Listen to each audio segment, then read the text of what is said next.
सुन रहे हैं राधे रुस्तम को।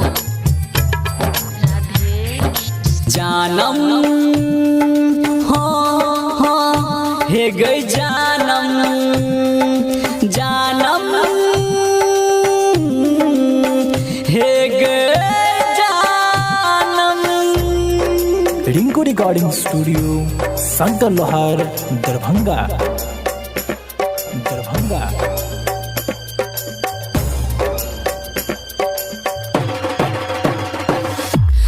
गई छोड़ के ससुरा गेला गई जान तोरा बिना दो देबो परान।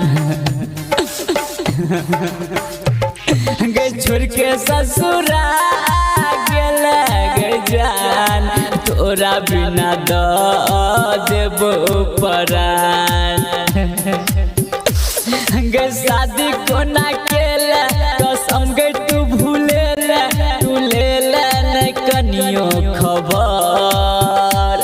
तू भूल गेल रानी जखम दिल निशानी तू तो चल गेल पिया के नगर।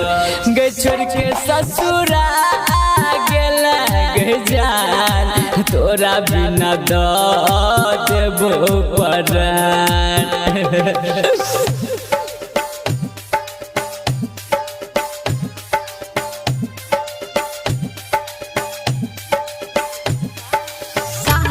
अजय मलमल हिला देला पूरे बिहार में।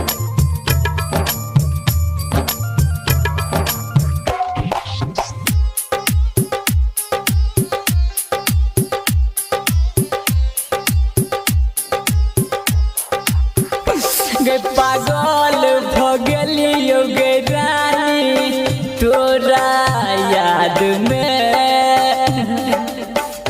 गे कोना के भूले लगे सोना दोसर के याद में।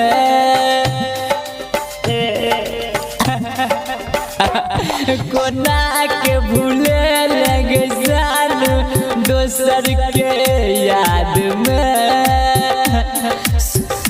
सुनसान बने लगे जिंदगी दोसर के याद में। सजा दिली गे भारी हंसे छे दुनिया सारी अब हमरा नयते सता। गे याद तोहर आबे हमरा गे बड़का नाबे हम तो मोर जब खा के जहर। गे छोड़ के ससुरा गेला गे जान तोरा बिना दो देबो परान।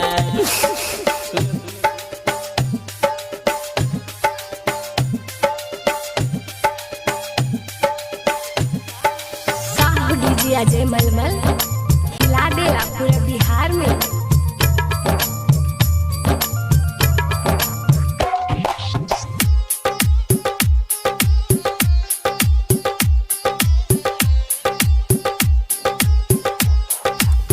गे तोरा बिना छे सुना पिजरा दिल के हमर गे जान राधे रुस्तम पढ़ाला केहन कहर गे। तोरा बिना सुना गे पिजरा दिल के हमर गे जान राधे रुस्तम पढ़ाला केहन कहर गे। कहो राइटर बीके बाबू कनी जोर से सुनाबू तोरा ऊपर को ना बीतलो कहर। तू तो बनला कसाई तू तो बनला हर जाई तू तो ले नहीं गई एको बेर खबर। गई छोड़ के ससुरा गेला गई जान तोरा बिना दो देबो परान। गई छोड़ के ससुरा गेला गई जान तोरा बिना दो देबो परान।